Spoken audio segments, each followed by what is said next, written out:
Another episode and a finale to a season 2, that is, of Mushoku Tensei.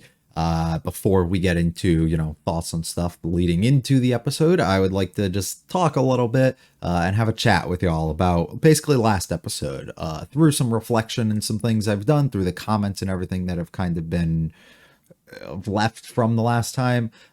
More so, I think, just a little bit clarifying, I guess, some of the stances possibly that I had taken. Also, for the most part, doubling down on the majority of the things that I said. But yeah, just to, I think, give a clearer picture for anybody wondering the stance that I kind of take on a lot of this stuff, and the way that I feel while making acknowledgement towards the things that I feel like some people may have not realized I was making acknowledgement towards, or that I do acknowledge and maybe not have an issue with. Also, to clarify towards the one dumbass of you who was leaving comments about things who clearly did not listen or lacks comprehension enough to understand anything I was saying within the last discussion. Hopefully, if you're still here, you can pick up on and understand that as well. So let's start off with something as simple as I do not care about the fact that there's going to be a harem. None of that stuff bothers me. That does not matter to me, and I do not care. I've known that since I started the series. I've known that since we've met. Who was the last one we met? Eris. It was the most obvious thing that we were going a route like that. And anybody who doesn't see that or didn't believe that to be the case, I feel like maybe I'm the one who's weird for thinking that was going to be the case, but it seemed extremely obvious from the beginning that we were heading down a route similar to that. So no, I don't care if Roxy joins. I don't care if we get into a situation here where Sylphie is like, you know what? Cool. And I'm almost 100% certain that she's going to have zero issue with what's going to come up. She might have be taken aback by it momentarily and talk through things for a second with Rudy, but I'm pretty sure she's going to realize this person saved you from a dark time and was able to help you get through all this stuff when I couldn't be there for you and all whatever.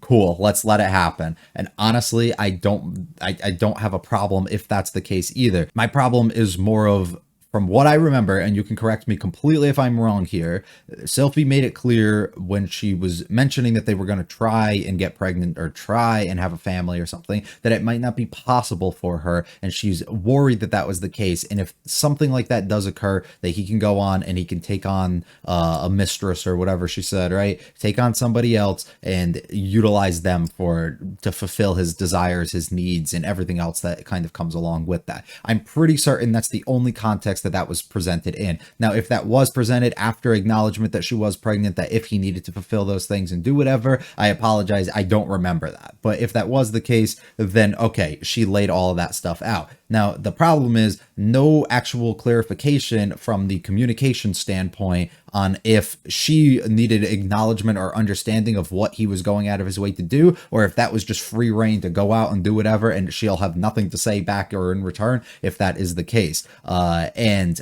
I likely am going to just impose myself on this and go under the assumption that even if you were to agree to this, even if this were to be something, to still have open communication with the other party, to still have it with another person kind of involved. Hence, we should probably talk to Sylphie and tell her about these things before we go out of our way and technically cheat on her. That's more so how I was feeling. That's still, after reading everything and kind of thinking about it a lot more, it's still how I feel. I feel that we should have let her know before we kind of went into and did any of these things, but Rudy was completely unable to. I think he did an excellent job as self-reflection afterwards and realizing that he needs to just kind of not do that, and he needs to focus on his family as he's going back to them and be loyal towards Sylphie. And I think that was excellent. We get a lot of good dialogue internally from him last episode, showing a decent amount of growth, I would say, on that part. The problem then came in where we end up essentially agreeing to the idea that we're going to marry Roxy as long as Sylphie's okay with it, which I think a majority from the things I was reading with you guys seem to be like, yeah, that's a good thing because she knew when to back off then. But in my mind, it's not like that. It's more of a signal towards him, like, I'm in. You got to talk to her first, though, like almost giving him that clarification, but her being like, I'm not going to impose any further now until you have that conversation. When in reality, I feel like that conversation should have occurred before you had that conversation with Roxy. Also, just another personal thing, I think, a preference wise, that kind of comes out from there. So to clarify more so my stance on that, that's kind of how I was feeling with that sort of situation where I think Sylphie should have been informed before a lot of this stuff kind of went down. I have no issue going harem route. I have no issue taking on another wife. None of that stuff bothers me. It's more of, I just think that there's appropriate in ways that we probably should have approached it and gone in certain directions, and we didn't. And I don't know. I just personally think that that should have been handled by Rudy and everybody else involved. Maybe a little bit different, but I guess they decided that that's not the way that they want to do things. Another big point that kind of arose from it was the idea of Roxy being this big old home wrecker who comes in and she just inserts herself and ruins things and forces Rudy to cheat and do all of this. Yeah, she kind of is. It's still not something where I can just sit here and be like, this person was completely in the wrong and she shouldn't have done this and should have found a different method and could have done all these other things.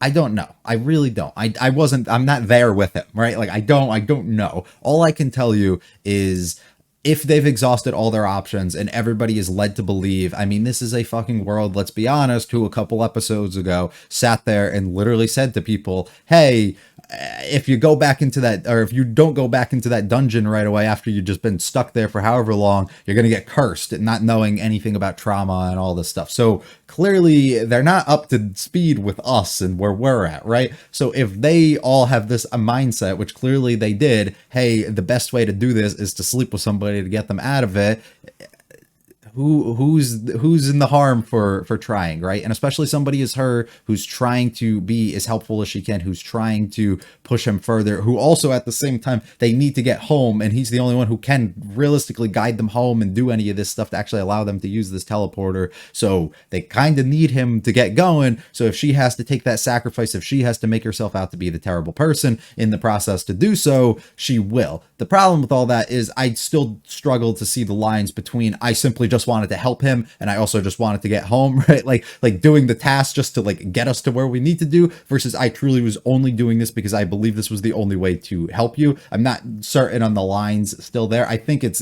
was intended more so for the other route, more so for, let's, do everything I can because I deeply care about you as a person and I don't want to see you in this state. But I don't know if the anime itself did the best job at portraying that or conveying that to us. But I completely get that and I completely understand, and I'm like, cool, sure, whatever. But that still doesn't go without the fact that you can't just ignore completely that she technically pushed forward and hardened in the anime, which according to all of you was widely different from the way that encounter went in the light novel. She more so was very aggressive in the scenario in trying to engage in this activity with Rudy and make sure that all this happens, and contributing to him cheating willingly, knowing that he has another family, and contributing to all of that and kind of becoming what we would consider to be the homewrecker, right? And then on the other side of things, we also still have to acknowledge that no matter how deep of shit that you are in mentally, Rudy still technically cheated on his wife, right? So if all that stuff is cleared up, I hope we're all on the same page once again with that. My other issue that I went into it with was more of,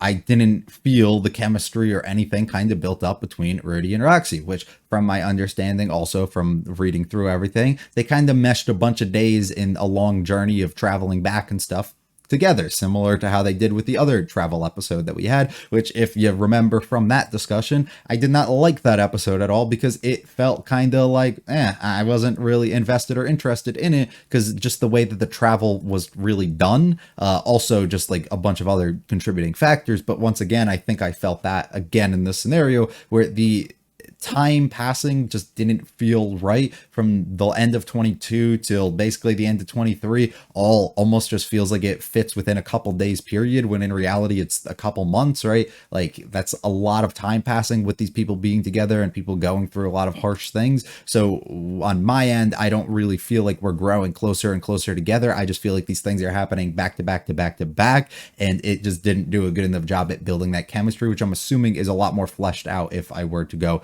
and read the novel. Also on top of, we're witnessing this person, and as a person who traditionally would, consider or be more invested into a one-on-one relationship as opposed to bringing Roxy in, wasn't too invested by the idea of, yeah, let's bring another girl in at that time. But once again, that is a personal thing that I'm bringing in, and it's not something within the fictional world. But the overall chemistry and growth kind of between them, I just wasn't buying it. I'm still not feeling it as much, but we'll kind of leave that out to be. Now, the last thing, I think, unless there's more that I can't remember, which was something that we kind of brought up and talked about in the comments with a few of you, was the idea behind consequences and things that occur. And that was one of the problems almost that I have, but it's not an issue that we can directly sit here and tell ourselves, yeah, this is an issue here, because it's been done throughout the series at different points, but at the same time, it's also not been done throughout the series. So it just depends on execution overall of how they do this, right? We're putting ourselves in a situation where these people all do this thing that isn't considered to likely be the best of situations, right? We're cheating on one other or one significant other. We're essentially agreeing to marriage with another person while trying to say we're not until we get permission from the others, but we're planning to still go out of our way and do that. And we're also talking about somebody like Roxy, who in this situation tried to claim that she was taking advantage and utilizing him for whatever purposes and all of that, right? So they were taking people who are doing, and also from what a lot of you people were saying with what Alina Elise has said to Rudy and kind of manipulation almost of trying to push him further into convincing marriage. These are a lot of people who are doing very negative things, right? They are not doing the best of things, the best morally correct things either. And we are putting them in a situation to allow all of that stuff, regardless of how negative or bad that is, to succeed and get all their desires and wishes kind of granted, which is not my favorite type of telling of a story, right? I would prefer, at least, because a lot of times, usually within the real world, you do something and then eventually something comes back to bite you, and it's like, well, you shouldn't have fucked around and done that. Now you found out, right? And that's more so where I'm feeling here, where it's like, okay, well, we just did all this, we built up all these things that happen that the viewer likely would consider to not be the greatest, and then all of a sudden we're like, but we're gonna reward you. Here's another wife, buddy. Here you go. Here, Alina Elise, you get exactly what you want. Your friend can get married and she can't be left out. Here you go, Roxy. You got exactly what you wanted. You didn't get left behind and you weren't alone in this. And now you're involved in the family, right? Like, it's a little, we're just giving like that, and I'm a little concerned going forward because I'm like almost sold that we're going to go back and Sylphie's going to be fully okay with it. So it's not like the consequences we're going to deal with when we come back of, hey, Rudy, you fucked up, you shouldn't have done this, Sylphie's dipping, right? And what's the worst situation likely within this episode that's going to happen? Norn's going to be pissed probably about this, and she's not going to be happy because one, her dad died, and then two, now she finally got around to, forgiving and being around and being with Sylphie and happy, and now she's going to have to deal with you taking on this other girl, and she's going to hate you even more, a little bit more probably. Like, is that big of a deal? In the grand scale of things, probably not, right? So while it still remains to be seen what exactly we would do to almost cause a punishment or a consequence in some sort of way that would maybe not be too negative, or would be negative for Rudy going forward, would probably be something that we would have to wait for until the next season. But I do have concerns of how we're going to approach that, because we just drew a very similar parallel to a scenario that happened with Paul and with Zenith and with Lilia, right? And we're essentially doing something extremely similar to that with our family here. And Paul, as being somebody who is not a good person, who it seems like everybody turned around to and kind of just accepted despite the horrors and things that he's done from the past. And unless my understanding of that stuff is wrong of what he did to Lilia and everything years and years before, he's almost somebody who, like, to certain people would be seen as unforgivable, but it seems like a lot of people just chose to forgive and move past that and ignore that, and then just grew to be like, yeah, he's cool. I don't know. So it's almost like, and he had no real consequence, I think, as the result, unless you want to call his death here that. But I don't think anything personally within the Mana incident has a direct correlation or relation to what exactly Paul did regarding Lilia. I just don't. And I don't see any of that stuff directly connecting. And there was no direct result of what he ended up doing and the harm he ended up causing initially for his family as a problem like, or as some sort of lesson or thing kind of for him to be taught outside of him being scolded and causing a slight little rift initially within his family. And I don't know, I just, to me, that just feels kind of poor and boring of a way to tell it, especially in a story that is supposed to be built up upon, you know, us learning and growing from this stuff and dealing with the consequences and mistakes and stuff that we've had and moving past that stuff that we've done in our previous life and changing that and still finding out that we're human, can make mistakes in this current life that we have, and figuring out ways to kind of maneuver and alter and go past that stuff, right? Like, that's a cool thing, and that's what we like about the story, right? But at the same time, some of those big situations like that seem to just kind of go forgiven or ignored, and I am a little cautious that we're just going to once again do that. Like, what's the worst thing? Like, what are we realistically pulling together here that they're gonna be like, yeah, fuck you, you shouldn't have done what you did? Like, Eris comes back and gets pissed because he wasn't waiting around for her.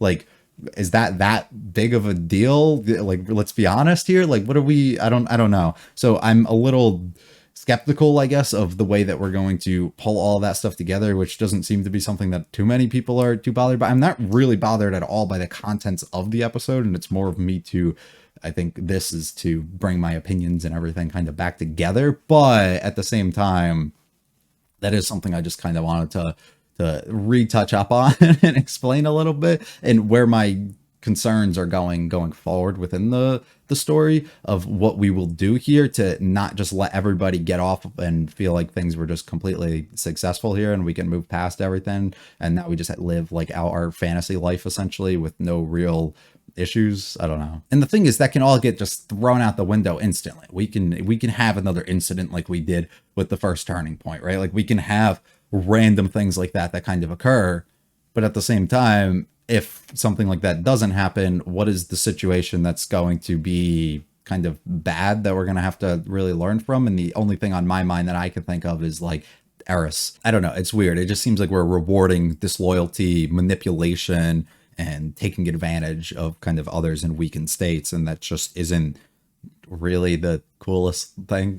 I don't know. Am I wrong for that? If I am, like, and you completely disagree, I'm sorry. But I just, to me, I'm struggling to get my head around it the more I read it from everything that you guys said, and even having to rewatch it and re-edit and do all of this and really trying to dive in and understand it from every kind of angle or scenario. It just seems like we're playing up the cards of just Rudy doesn't want to live the worst life. Like, he wants to live the best possible life he can, and just through the simple line he gave last time, if that makes me a scumbag, like, in the process, so be it. It's just like, okay, like, I don't I don't know. It's like, that's a good line and good outlook to kind of look towards life, but simply you just deciding that I don't want to be, or I'm okay being a scumbag if that just means that I can, you know, live out my life and get all the things that I really desire and want here, is enough of reasoning to be like, yeah, let's just let you fulfill and live out your fantasies and think everything's going to be good and okay for you. Seems a little rough and weird, and I'm just not the biggest, I don't know, I just don't really get behind that whole idea. Okay, well, it's enough yapping, I guess, on the last episode. Hopefully that clarified, I think, a little bit of what I was feeling. I think it might be a little bit more well put together, but less detailed about specific scenarios and stuff due to me not skipping through the episode like that. But hopefully you guys kind of latched on to something regarding this episode and my thoughts and stuff going into it. We're gonna head back home. We're gonna meet up with Sylphie, likely to be pregnant. They could pull the whole card of the initial assumption I had where we would get back and she would have like miscarriage or something, but I'm gonna argue that won't happen, because that was more of a assumption on my part if Paul didn't die, which was also the other assumption I had. And because Paul died, I just don't see them doubling down again and making that happen when we end up returning here. So I guess we'll wait and see. That would really ramp things up if we do get home and we were like, oh, we brought another wife, by the way, and now your kid's not alive or anything. Like, that would really ramp things up. I just don't think we're going to go that way. But we'll have to hold out, I guess, and see. I'm assuming Norn's going to be pissed. Aisha probably won't care too much. She'll be all shaken up by it, but she'll be like, whatever, because who is she to kind of judge us bringing in Roxy when Lilia was essentially that to Paul as well? And she seems to be pretty level-headed with a lot of the stuff that she thinks and does, so I'm not too worried about her. Norn, I think, might get a little bit pissed. We let Paul die. Well, let him die is kind of a stretch, but she doesn't know all the situations and stuff that happen. And also now you're bringing back another woman. We already saw how much of an issue she had when we saw Selphie as opposed to Eris being there. So like she might have some issues. Also having to figure out her mom and all the other shit that's going down. So Norn's probably going to be a fucking wreck, I'm assuming, this episode, but I don't really know. And I'm guessing we'll just bring everybody together and end things off on a probably positive note leading into season 3 would be my assumption. But I guess we'll have to wait and see. Hopefully you guys enjoy though. If you like it all, hit like and subscribe to me, and a lot to me. Feel free to stick around for the discussion. After the discussion, I'll be talking about my overall thoughts on the series as a whole. So if anybody is interested in that, series as a whole is a stretch. That's not what we're doing. We're going to be talking about season 2 as a whole, specifically Cour 2, but we will dive a little bit into things with the first Cour as well when we get into that too. So stick around for that if you want. If not, just timestamps in the description. But let's get going with, finally, after 20 something minutes, the reaction for episode 24 of season 2, the finale of Mushoku Tensei season 2. I'm assuming no OP, which is hilarious to me. Yeah, so the first episode I watch with, or the first episode we can watch with an OP, it's just gone. Do you have a family to get back to?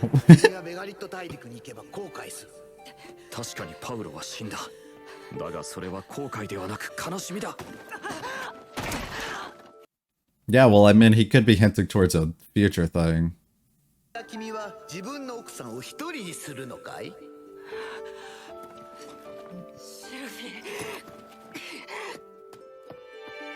Is everything alright with the Miss Sylphie? Can't get over how big their house is, dude. Nobody's home. Nah, they're just shopping. They gotta be.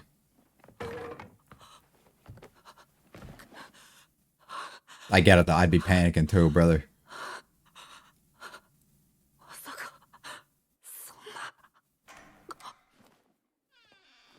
And before, it's just the rest of the move. Yeah. Oh, no, it's not. I thought it was Lily. I was like, what the fuck? What the blood? I lost it. Don't worry about it.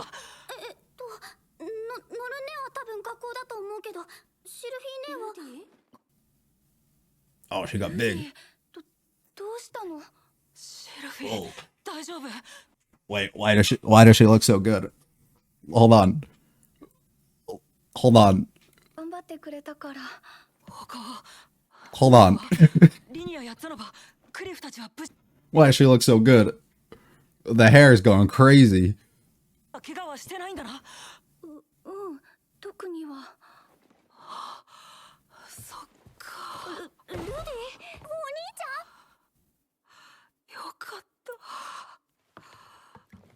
Healthy family. Let's fucking go.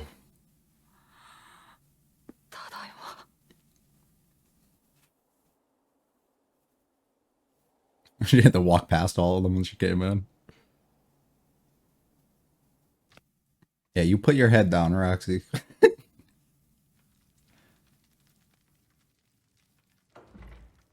Uh-oh. It's Norn, isn't it? Uh-oh.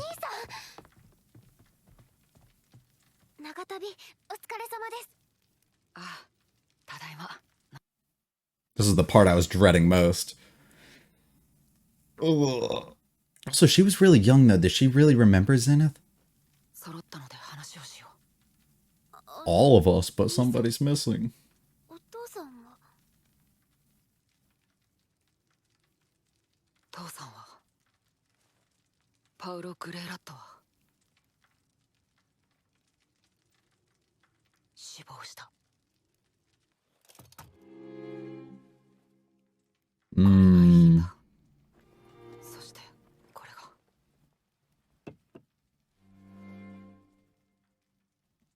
The ashes and stuff, I'm assuming, of him. The pieces.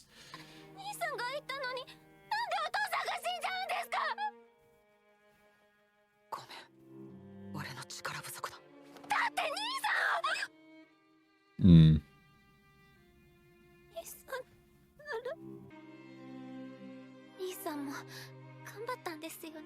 I mean, look at his state.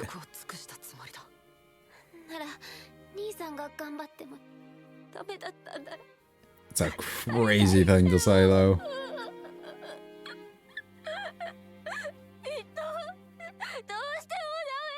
I appreciate the perspective of it, though, that if you weren't good enough, then nobody would have been. So it doesn't fall on him as, hey, you should have been fucking better, you know? Or somebody would have been better than you.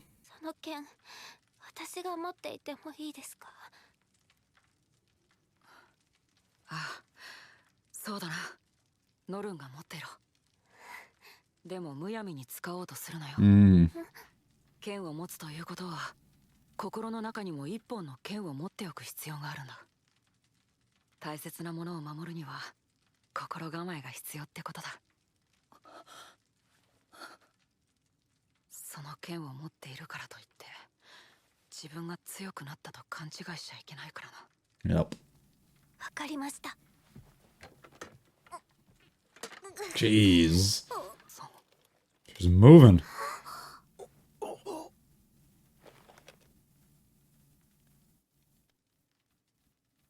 奥様、治らないの？わからない。No idea. 母さんには You'd hope, though. 一緒に暮らしてもらおうと思う。ということはお母様もここで暮らすんですか？ Everyone's living here. ルーデウス様のお世話になるつもりです。ねえ、アイシャ、私たちに遠慮することないよ。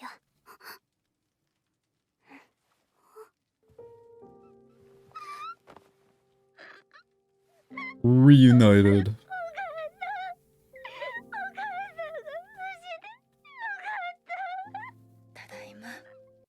That's a big step from Norn. It really is. That's huge. 長い間父さんを手伝っていただき、ありがとうございました。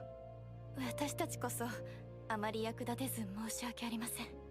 まだ町にはいるので、団長のお墓ができたら場所だけでも。おい、新入りとでも言ってくれよ。なんでそこまで新入りにこだわるんですか？ジンクスだよ。Can't get too comfortable around anyone, right? さて、私はクリフのところに行きますわ。エリナリーゼさんもお世話になりました。パウロのことすみませんでしたわ。いえ、あれは俺の。あのパーティーの私の役割はああならないように立ち回ることでしたのよ。But none of you should hold that on your own, right? At least all share it. And at least carry it all together. なら自分も責めたら。Yep. Yourself included in that, brother. シルフィー、ルーデウスはあなたのことを愛していますわ。Yeah, make sure he knows that before we drop drop the bomb on you. 大事な話がある。I think she knows. With them in the room too, huh? Damn. 俺はここにいるロキシーを二人目の妻として迎えようと思っている。どういうこと？ Exactly as I said. さんが死んで悲しくて辛くて、もう生きることさえどうでもよくなって、そんな時に助けてくれたのがロキシーの。ごめんシルフィー、ミサオを立てるって言ったのに約束守れなかった。お兄ちゃん。シルフィー、許してほしい。許せるわけないでしょ。シルフィー姉さんがどんな気持ちで兄さんを待っていたか知ってて言ってるんですか？毎日ルディは大丈夫かな？ルディに会いたいね。ルディも今頃ご飯食べてるかなって。さんを助けられなかったのはしょうがないって思いました。左手も失ってそれぐらい厳しかったんだからしょうがないって。兄さんを責めることなんてできないって。それなのに女の人を抱いて自分のものにする余裕はあったってことですか？違う、そんな余裕はなかった。ロキシーはそんな俺を自分の気持ちを捨てて助けてくれたんだ。シルフィー姉さんだってその場にいれば兄さんを助けたに決ま big thing to say, though. 部屋に閉じこもって自分じゃどうしようもないと思った時の気持ちは、そこで助けてくれた人をどうしてないがしろにできるんだ。わかるけど、兄さんには感謝してますけど、それとこれとは関係ありません。 Because it's the same as her. キ But, リス様はお許しになりません。 but that doesn't contain us. なんでこんな小さい子なんですか。私とそんな変わらないぐらいじゃないですか。ずかずかと入り込んできて悪いと思わないんですか。ノルン言い過ぎだ。ロキシーを妻に迎えるって言い出したのは俺なんだ。悪いのは俺で、ロキシーは悪くない。彼女は身を引こうとしてくれたんだ。兄さんは黙っていてください。大体身を引こうとしたのなら、なんで最後までそうしようとしないんですか。結局兄さんの言葉に甘えただけでしょ。 I fucked with Norn. She got that fire behind her. そうですね。 She got some pretty decent arguments, 申し too. 訳ありませんでした。彼女を幸せにするって決めたのに。どう We're すれば gonna fulfill that. どうすれば To be fair, Sylphie can also join it. Yeah. To be fair, Norn doesn't really have a say in what occurs here. ちょっと混乱してたけど、ロキシーさんはルディを助けてくれたんだよね。 That's all she fucking cares about. でも下心もありましたので、言い訳に使うつもりはありません。下心なしでって言われても逆に信じられないよ。僕がロキシーさんの立場でもやっぱり同じことをしちゃうと思う。正直ね、僕は時間の問題だと思ってたんだ。ルディが別の女の人を I kind of expected it. ほら、ルディってエッチでしょ。僕とできないときっと誰かとしちゃうだろうなって思う。 Yeah, see, I mean, I figured she'd be on this page. なんて言えばいいかな。あのね、ロキシーさんのことは So it was almost welcome that it was you. と俺の尊敬する魔術師はあの人だけだって。それはなんというか恐縮です。だからちょっと嫉妬してるところもあったんだ。本当にすごい人なんだろうなって。でも実際に見てルディが好きなだけの普通の女の子なんだって思ったら嫉妬なんて消えちゃったんだ。だって僕と So you're just this little girl, I mean. ああ言ったけど僕は歓迎します。 Welcome to the team, brother. 一緒にルディを支えていこう。ありがとうございます。 Yeah, there you go. Direct all that anger towards him. There we fucking go, Norn.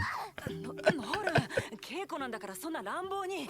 さんが悪いんでしょ。 I'm only angry because of ノル you. ンちゃん、ルディはミリス教徒じゃないんだから許してあげて。でもパウロさんだって奥さんが2人。 Yeah, and you fucking loved them. ルンちゃん、リーディアさんにもそう言うの？ Yeah, Aisha would beat the fuck out of you if you say that. Also, you wouldn't have her in your life. いいよ別に。ノルン姉がよく考えずに物言ってるの知ってるから。まさかノルンが剣術を習いたいなんてね。 I'm not.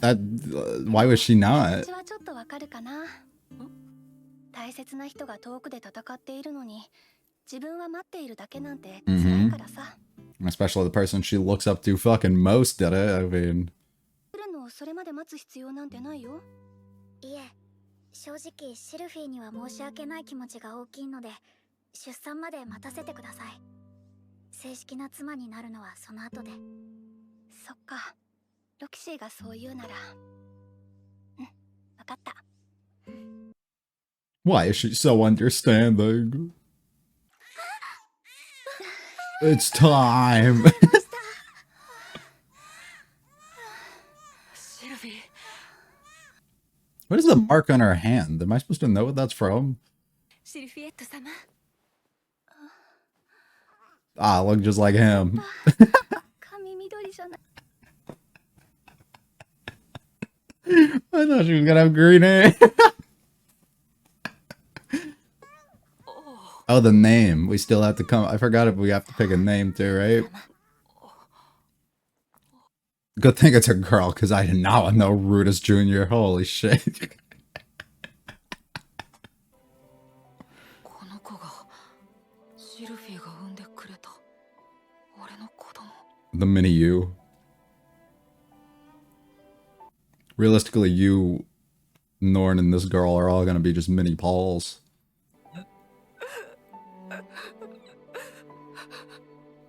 And the three of us together.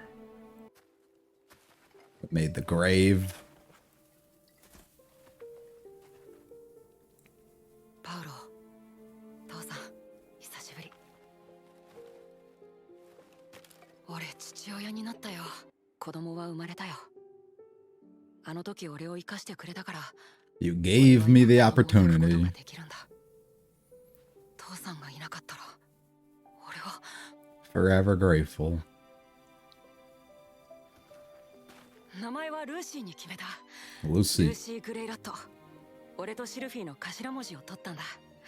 それからロキシー師匠を妻にしたんだ。妻が2人。父さんと一緒だな。でも父さんだからな。あんまり考えてなさそう。If it happened to happen. あんまり難しく考えない方。Oh, who knows? Maybe a third one will drop right in your lap too. 俺ダメな息子だったよ。前世の記憶とか持っててさ、ちゃんと息子として父さんと向き合えていなかった。けど今はもうパウロ・グレイラットの息子のつもりだから。 And it took an unfortunate circumstance for that to occur. 分かったよ。自分がまだまだ子供だったって。前世の記憶で大人ぶってただけのガキだって。子供も生まれて親にもなったし、すぐに大人にならなくちゃ。 Or at least act like you are. At least trick yourself. そしていっぱい悩みながら少しずつゆっくり変わっていかなきゃ大人にはなれないんだろうな。父さんもそうだったんだろう。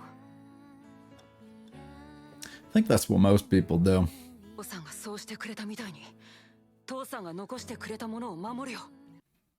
Protect what you gave me the chance to do.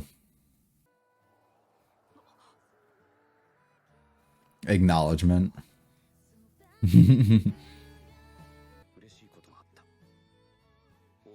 Really? Them two? けれど終わりじゃない。いつ死んでも後悔しないように。本気で。 Live life to the fullest. There's 2 new members. Well, I guess Zenith joined and Lilia did too. A lot of new members of the family joined. And it's a wrap on a season, on a core, and they do a great job at it again. I don't know why I sounded confused by that. Something that always stands out really strong about this series is the ability to close.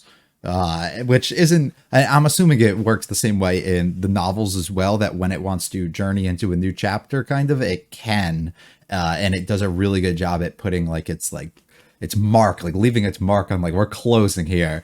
And I think back to I think the only one that specifically season wise that didn't do that was the original first core of season 1. But every other one I think has a really solid close to it, where the last string of a few episodes completely nails what it needs to do. And the only reason I bring up the first season too is just I think that wasn't what was intended, is we're closing mark here. I think all of what was included in season 1 was supposed to be for that, but they did a good job first core of this season and also this one of bringing the last few episodes really together and having a really strong finish for it, which I think is pretty sick overall. I think it was a really excellent episode. It really did bring up everything that was kind of needed, I would assume. I would say.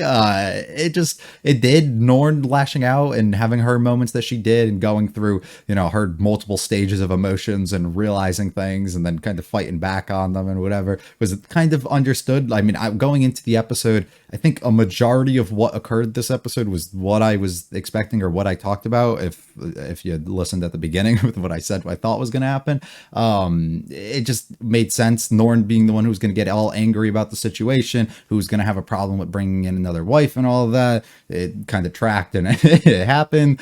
Same thing with Sylphie being openly accepting of the situation and probably kind of expecting or being okay with it.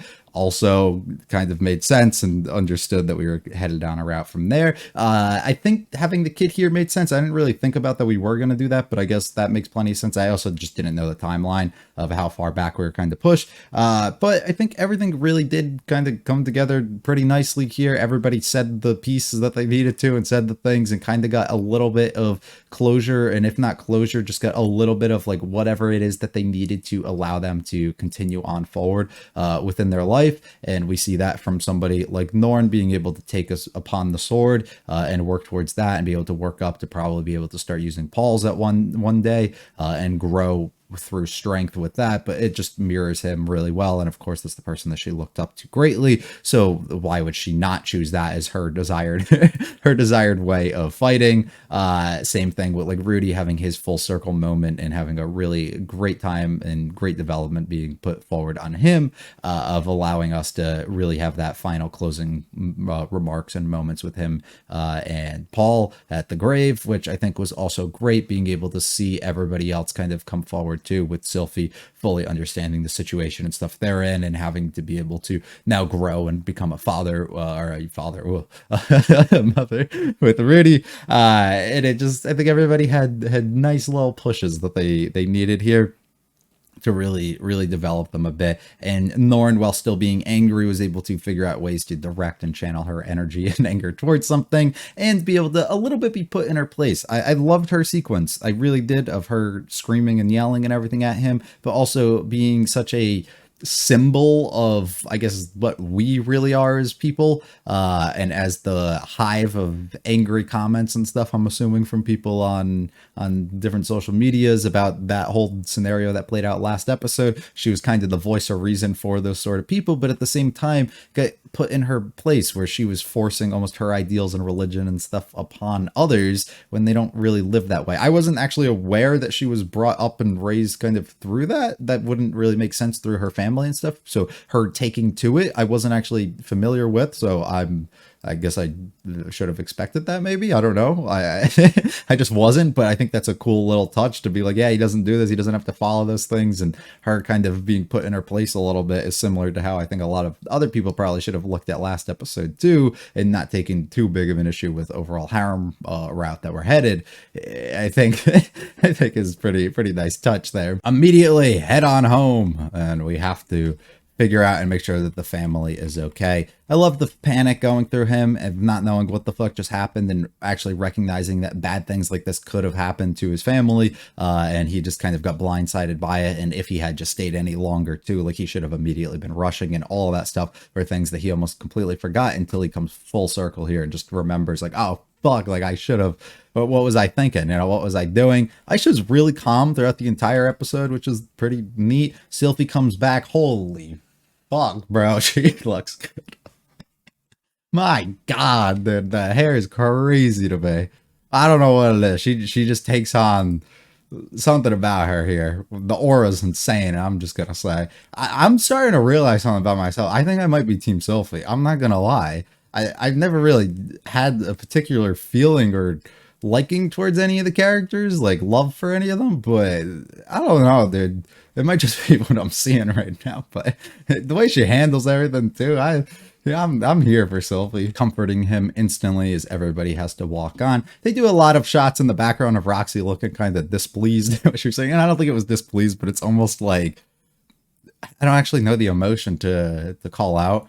She seems a little like worried about like what's about to come, or like kind of understanding or ashamed almost of what she did because of the idea of or of what they're gonna have to ask, because I don't think she regrets for a second what she ended up doing, but almost that like she will be brought into this family because she does see how much he actually cares for this person, and it does give off those vibes a little bit. We end up bringing Norn back home, who immediately lashes out and gets angry after she realizes that Paul's gone. I think she has some good moments and lines here, and I think she has them throughout the entirety of the episode, of her being like, how the fuck could he die? We sent you there. There's no way that that should have happened, right? But then at the same time, then picking up and realizing what happened to him, looking at his arm, realizing, fuck, he probably did everything that he could. You think he would willingly just let this happen? Like, he clearly put himself in harm's way at certain points here, and it was not an easy journey at all. And then coming to that realization almost of like, nobody, if you couldn't do it, nobody could have. And putting him a little bit on that pedestal of like how great she almost has to like envision him due to everything that other people have said, at the same time it reassures him, I would say,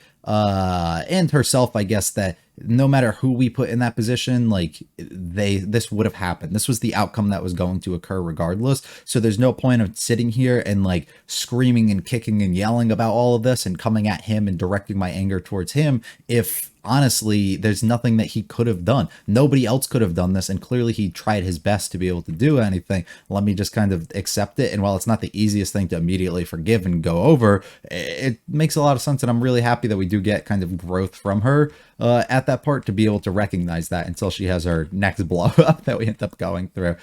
We give over the sword to her. She's very happy to be able to take that on. Zenith grabbing out to these things and just holding on to them, and I wonder if that's like it's like, you know, when people go through the memory loss typically, and then all of a sudden like this, they still have like that deeply like connection kind of to them that they will grasp to like an object or a thing about the person, or react to maybe their name or something, but not fully recognize or understand why they're doing so. Makes a lot of sense, like I guess if we were going a route like that, but I don't know if we are going in a direction where she's properly going to be able to fix or heal herself, I guess, in any sort of way. Also, just a big moment again from Norn of being like, look, I know the mood is fucking sad, I know everybody's hurt and things are looking rough, but like, don't be ashamed, don't be upset, like, or don't be afraid to just go and openly express like how grateful you are that your mom is kind of alive and still here, and you can reconnect and be with her, and that she's completely in a healthy state and everything, which I think is great. And finally being able to see a little bit of emotion out of her instead of this other kind of version of herself that she puts on to stay professional, I think is really sweet. Everybody wishing us luck. We're just close by, you know, not too far, but not too close either. You can come get us if you need it at all. Don't blame yourself. Carry that along with everybody else. You should be included in the, if you don't want to blame any of us, you shouldn't also blame yourself. You should be included amongst that list of people.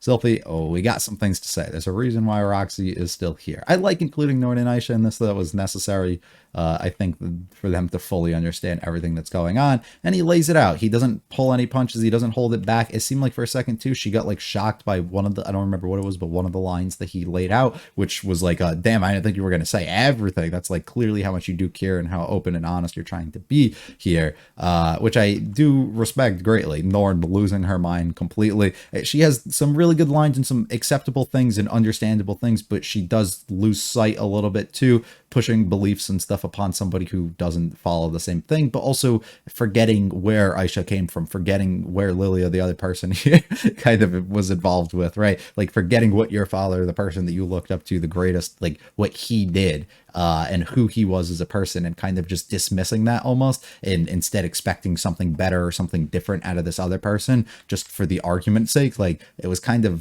crazy out of her. So while she does have some good things, also some other bad things I think that come out of this, but I love the energy. The voice actress does a really strong job at pulling this together and sounding extremely convincing in it. I love her just dismissal and absolute dismantling of Roxy.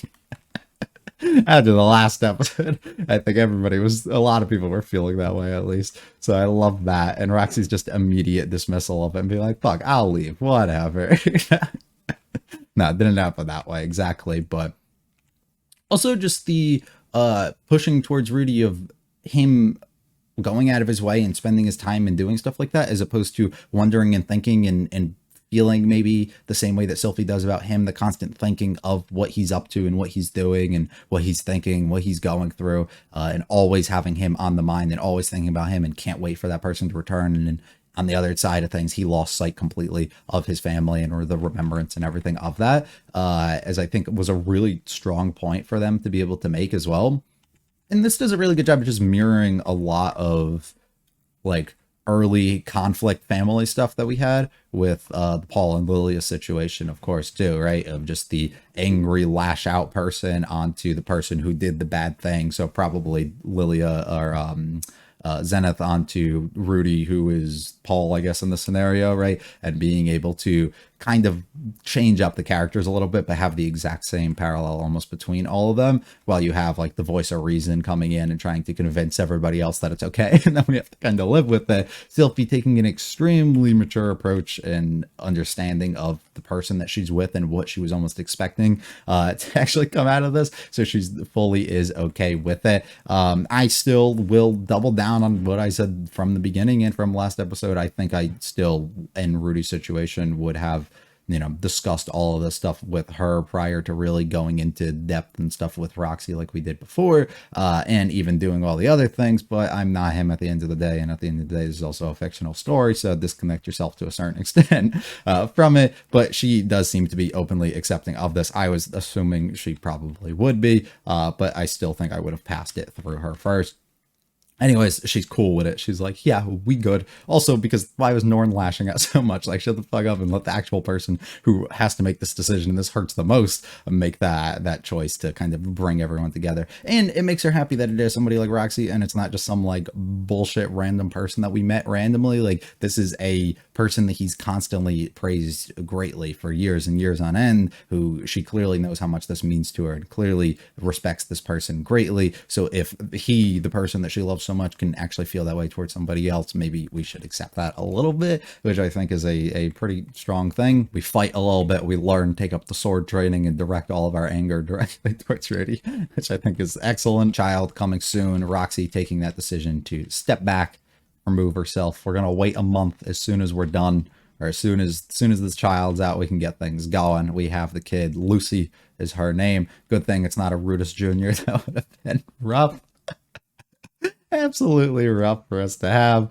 But yeah, I mean, takes on Rudy's hair color, takes on the eye color of Sylphie. So of course we mesh in everything. And at this moment becomes one of those things that you constantly hear, you know, you don't understand the feelings or anything that you're going to go through, especially as like a father or a parent, until you're put into that moment. And he really at this point can start reflecting on everything, which leads him ultimately to his like not final, but initial, I guess, real first goodbyes that he's almost going to have here with Paul. Finally being able to share a drink with him and be able to say goodbye, and thankful to him basically as well, tell him stories and stuff, but really thankful for the opportunity that he even gave him, because without him, without the sacrifice that he made, without the things that he's taught him along the ways, without what he put himself through or gave himself up for, he wouldn't have been able to see this day, and he wouldn't be able to see all the smiles on everybody's face and keep the rest of this family together, the thing that Paul was trying so greatly to be able to do. And I think it's a great moment, him being able to recognize or accept things, move past the feelings that he had towards his parents and stuff in his past life, and start applying that and realize the mistakes and stuff he probably has made up to this point, and how he's going to continue growing a little bit further past that, and stop not really making the most of and cherishing everything that he does have in his life to the best extent that he can, until we get the little bit of acknowledgement through the wind blowing after we turn our back, to keep headed in that direction, to keep moving forward. You're doing the right thing, and that he is kind of watching him from afar. Some glimpses towards a lot of characters. These two together is insane to me, because I thought we had some like crazy historic shit going down. So I don't know, but I guess that would make sense why we could never really track him down, I guess. And then a little glimpse towards Eris, which I'm assuming makes a return at some point, likely a little bit further in our season 3, verse 3. And we put a nice little closing chapter there until we venture forward into whatever is going to come. Rudy having to now deal with the new family and everything that he will have to fully take care of and take on here, becoming the new challenges and stuff that becomes with being a father, with being a husband to multiple people, right? To looking after multiple siblings, looking after his mom and the state that she's in. Like, there's going to be a lot for him going forward that's going to be rough, but being able to be up to that task and go forward and do everything that he can in his power to make the most of that is all he can really do at this point. And I think that he's more than up for the challenge, which is a nice thing to see. And it's a pretty successful end, I would say, to the season that does a really good job at really closing the chapter on likely what a full volume actually was, but probably venturing us forward into something a little bit new, a little bit different. Maybe not. Maybe we just continue the day-to-day home life. I don't know. I think that's all I want to say. about this episode in specific, I guess we can talk about the Cour itself. Cour number 2, part 2 of season 2.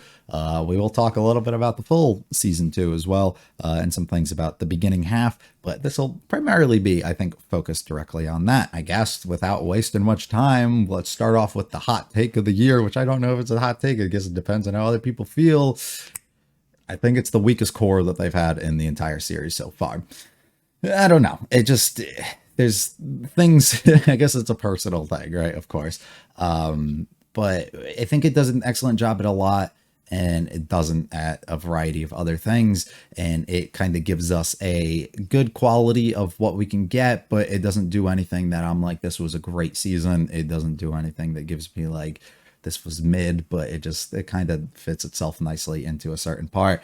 And it's a little unfortunate, I think, that I feel that way, but it's still quality, and I don't want to get that twisted, and I don't want to act like I'm thinking overly negative at all. I think my overall feelings towards it is simply, until the last few episodes, I honestly didn't care for most of what happened throughout the season, if I have to be honest. While I enjoyed certain aspects, and I can understand and I can respect them, and some of them are cool and some of them make sense, and we have to continue and go through our day-to-day lives and connect to them, because all those things kind of build up to make the emotional scenes more emotional and more impactful and hit and make you invested more and care about the characters and their relationships and all of that stuff, right? And I completely can get behind that. There's no story, no real story, without us being able to do that. But the problem just was a lot of that didn't really connect or really hit or do anything for me. I guess we can take it episode by episode if we realistically want, but the problem is we just go multiple episodes on end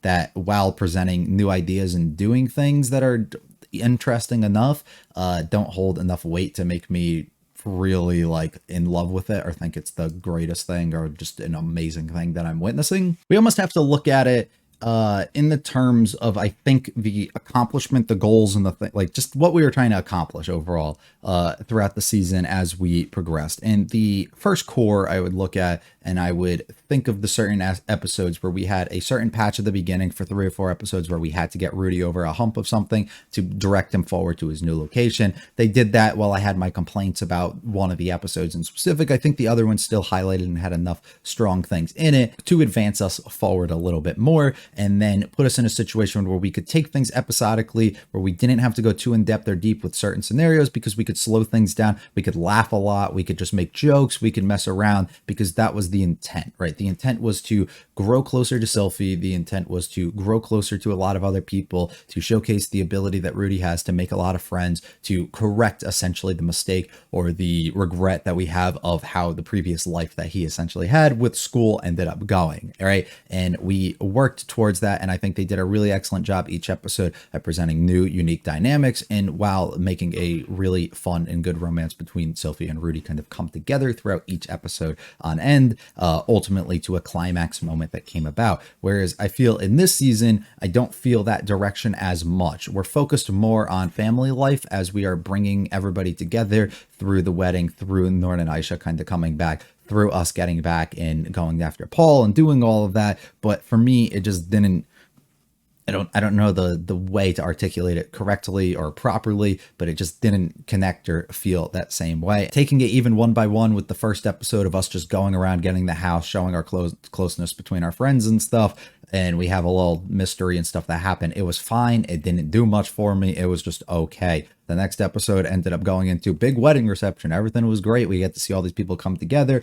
and he can kind of reflect on the things that he never had the opportunity for and never really had in his past life, and how big of an impact all of the stuff that kind of came together from being at the school ended up being on him. Cool, thumbs up. It was good, but that's kind of the extent is to the length of it really goes. And then next episode, we have a big blow up moment with Nanahoshi realizing that she couldn't go home. I thought it was cool because she's a unique and interesting character, and a bunch of stuff that was explored there, but but I didn't walk away from the episode completely floored, like in love with certain things of it. And once again, I just thought we were continuing onwards, but it didn't leave too much of an impression on me. We follow with another 2 episodes of a arc essentially between Norn, where we are trying to understand her as a person and a character a little bit, who finds herself retreated almost in a parallel to Rudy, where he was previously in his life, and him not wanting to kind of allow her to fall into that trap and be like that, but he doesn't fully understand what he needs to do to make her see that he cares and that other people care and that they don't want her to fall into that, and he deeply does not want that to happen to her, but doesn't really know the proper routes or the things to do to pull her out of it. And that was an episode I think was very highly like acclaimed by a lot of people, and people seem to really have loved it and really appreciated it, and it made a lot of people emotional and it connected with all of that. And while I can see all of that, it didn't do anything for me. And I get it from the perspective of Rudy as a character, how big of a moment that really is, how big of growth that kind of becomes on his part too. And I guess we should all just kind of sit back and appreciate that. But in an episode, in a moment that felt like it was supposed to be like this big climax almost of that, I struggled to really put myself in her shoes, which was, I don't know if it was because I couldn't personally relate or connect to her as a character, or if it was just more so what I've been trying to tell myself, which was I just felt like I didn't know anything of her outside of the scenario that we put her in the couple lines of dialogue where we've been like, oh, she kind of went through this and this and this, and this is kind of how her life has been. And then it was up to almost my imagination to like be like, can I relate to this person? Can I connect and be like, you know what? I was in this spot and that made me feel like shit, right? Like I can just be like, yeah, that probably would not make somebody feel good, but I didn't feel like it was displayed well enough on screen to really make me be like, damn, I can really relate and connect to her. And also, I guess it's just another thing where I didn't have to put myself in that position, where I've never also been in a spot where I've been trying to be Rudy in that situation and get past something like that and not allow somebody else to fall into that same trap, really. And it just, I don't know, it was good. It was one of the better episodes of the season, but at the same time, just the emotional weight and moments and stuff for it didn't personally connect or hit with me, that it makes it a little bit more difficult for me to have that sort of connection to it. And then we move forward to a turning point, which presents a really cool, unique thing that we're going forward to, but doesn't do much outside of that in its own little episode. It's just presents what we're going to have to be going forward in the direction that we narratively are going to pull ourselves into. So it's fine for that. And then we go desert episode and journeying, which was easily my least favorite episode of the entire season. I just did not enjoy it, which we talked about throughout the discussion as well. So if you're seeing here and trying to pick up on like my feelings overall towards it, it's just a lot of, this is good, this is fine. That's kind of where I was at up until that point, until we can finally reconnect with everybody, which then leads into let's go save Roxy and get her out of the labyrinth and reconnect with everybody. Cool, fun moments for what it is. But once again, it's just more build up and build up and build up towards what's going to ultimately come that we still haven't climaxed and hit. And it's like when it hits, it needs to really, really hit, which then episode 21 does a better job at kind of building towards that until we get to 22, which does really, really hit. And the only criticism I can have of it at all is just the disgusting amount of foreshadowing that they did towards Paul gonna be dying. Like that was just extremely obvious, and I just don't know how it came, as if it did, a shock towards anybody, because it just wasn't, I guess, outside of Rudy, because he wasn't able to pick and the other members of the party and the characters within this. But I think it was, regardless of that happening, executed extremely well, made for itself to be the best episode of the season 2, that is, not just the core itself either,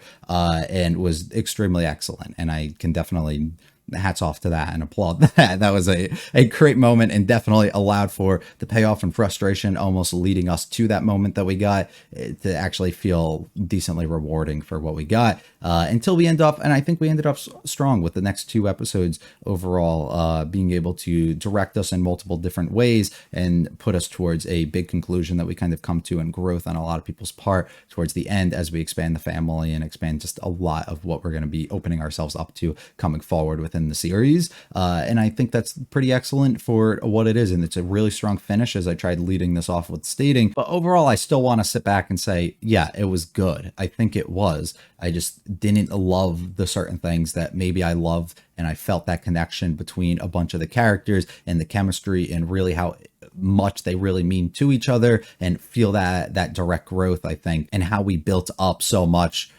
from Rudy being at his absolute lowest at the beginning of season 2 starting to the end of the first Cour that I thought was a really excellent journey and just kind of consistent growth all the way through. Well, maybe not having the highlight episodes and the peaks maybe that this part particularly hit, but still having some extremely strong moments. I mean, Nanahoshi's sole episode that she got that season, I think, was leagues better than the one that we got in this Cour either. So it just, I don't know, it just comes down to, I think, a lot of preference and things between them. A bunch of the characters were good because they all definitely had a lot of growth that came out of this Cour, but I don't think anything really did a good enough job at moving the needle almost for how I really feel about them, if that makes sense. More so, I had kind of an idea of where I stood feeling about each individual character, with the way either that they think or what they actually do or who they are as a person. And I think mainly none of them kind of got stronger. I mean, maybe the liking towards Rudy grew a little bit just because of him finally being able to kind of accept a lot of these things and understand things and put so much more into perspective through his growth, but it still didn't do anything to move it enough to me to be like, yeah, he's a likable character or person for me. Same thing. I mean, Roxy, hers actually went backwards and made me dislike her even further. So that didn't do a great job there. Sylphie stayed about the same from, I think, where I initially felt for her, although this last episode was definitely doing things to me. just seeing her.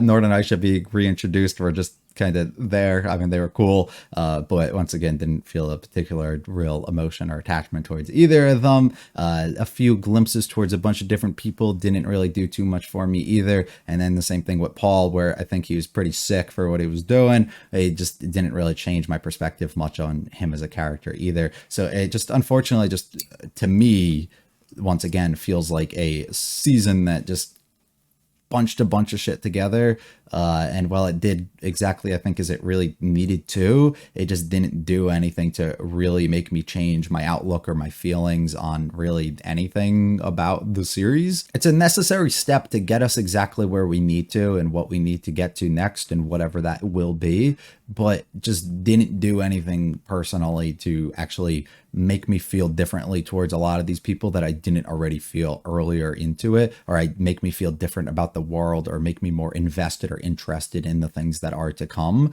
which is kind of my big takeaway. And I guess I should have prefaced all of this at the beginning and said it, but this isn't like a overall review or like a in-depth, like pre-written kind of thing at all. And it's more of just me giving general thoughts and feelings towards it. And the way that I kind of scale my liking towards things is trying to take in a mix of just the overall quality between animation and writing and story and everything that we kind of get, but for the most part, the enjoyment that I get out of it. And I don't particularly think I came out of this Cour at all more enjoying this series than I did any of the previous ones. And in fact, I think where we ended things left me at enough point where I can give it a thumbs up that I'm not overly invested or interested and intrigued to see where we're really headed and what's to kind of come next. I'm kind of content with a lot of it. I'm not like, fuck, I really need to see how this kind of stuff goes about, and or who we're going to have to go up against next, or how we're going to continue to grow these characters and really see all of that. And I don't know, it just didn't do anything to really move the needle on that part for me, which is, I think, a little unfortunate. The OP, I can't even remember. I watched it one time and listened to it that one time, and they never showed it again, so I got no idea. The ED was a pretty chill song, and I liked it. The visuals were just kind of there. I think they did a pretty cool job with inserting songs at different moments. The execution overall of just the little song that played at the end, I think it played in this episode too, but the end of the Paul episode was extremely strong as well, and I think really elevated it a bunch. Animation was definitely a lot better than Cour 1, but still significantly weaker than the other two Cours, but it's still extremely strong regardless, because it's just better than a majority of series overall. So cool. Thumbs up, I guess. I really don't know what else to add or what more to say. Probably give it like a high 7 out of 10. Just didn't love it, I think, nearly as much as the other stuff that we were really getting into within the series. And I don't know if it's a fatigue overall where I'm just not as interested in the characters or story up to this point anymore, or if it just wasn't strong at its strongest, I guess, as the others kind of were. And maybe that kind of opinion and stuff will change as I step back and reflect on it and rethink of these things going forward, you know, a year or so from now, or even if I re-review these things prior to a third season coming out. But that's kind of, I think, initially how I'm feeling right now. I guarantee a lot of you are going to disagree with that, but it's just, I think, where we're at right now. So yeah, hopefully you guys did enjoy. Hopefully you stuck through with my rambling and can at least maybe see where I'm coming from, or how it's a personal enjoyment and personal connection and stuff kind of to a lot of this stuff that I think doesn't allow me to really become as invested or care for some of it. That makes it a little less hit. And it also unfortunately falls into the lens of